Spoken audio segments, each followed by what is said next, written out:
şirlemege simya vakitleri bulsun. Hem indi onlar birinci mərtə emeğine ofiste kirib bitirme yarışmasında beni sögüp de çıktılar indiler. Eyvirler gerek. Matur tümlekler gerek. Nasıl diye şitiklerini taptık ikinde eyvi şitiklerini.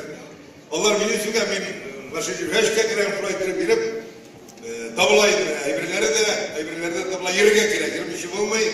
İteki de olsun, başlıkları da olsun, tümlekleri de olsun.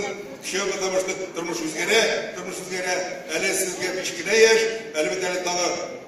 Yıl sayın balkışka barası bulardı. Bir zor zadışlar kıyılabildi bizge. Bizden işin, fikirler için, nemalar için, sizden işin. Bunun için, şuşu bugün beyrem, bir küp balık gelgen, zor rahmet gelgeninize işin varınızda da, balalarının da, elitin yüzleri parayı vermek. Buna şulay yerlerge gerek değil, her vakit bitirenlerge, buna tügül neşitte bütün kolapta da şuşu muhabbet binada, bütün oğrukları kaldırıp giderek gerek. Buna bir gün kolıp giderek, dünyaların gülen barısından da sizge zor rahmet. Daha geçerlik sağlık olsun, daha matırgına şulay yerlerge yazsın, birge hemen. Davay, tut.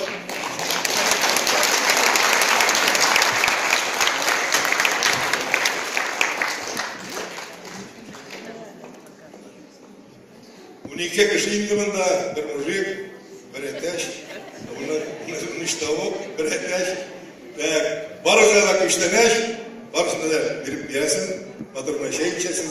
İşerlik, sağlık, bayramlar.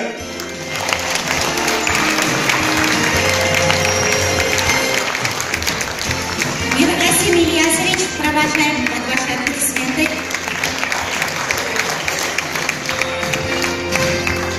Rahmatli söyledi. Ağlarımlar көңіл түрінен, жырлы көңіл шишмәсе, ниләр сөйли икән ул, беләсе килә бит, беләсе. Азнакайның иң матур, иң көчле җегете, матур җыры белән Марат Музафаров. Каршы алыгыз.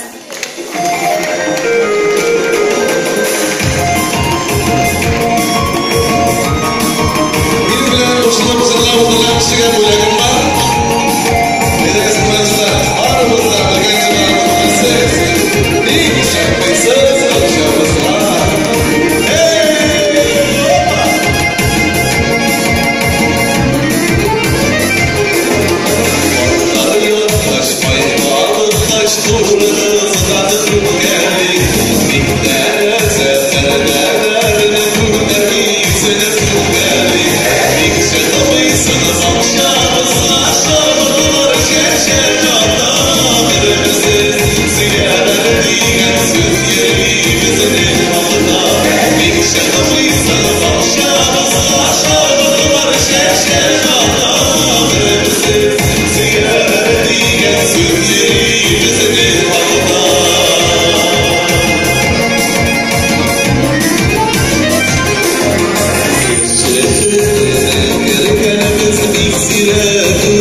Sure.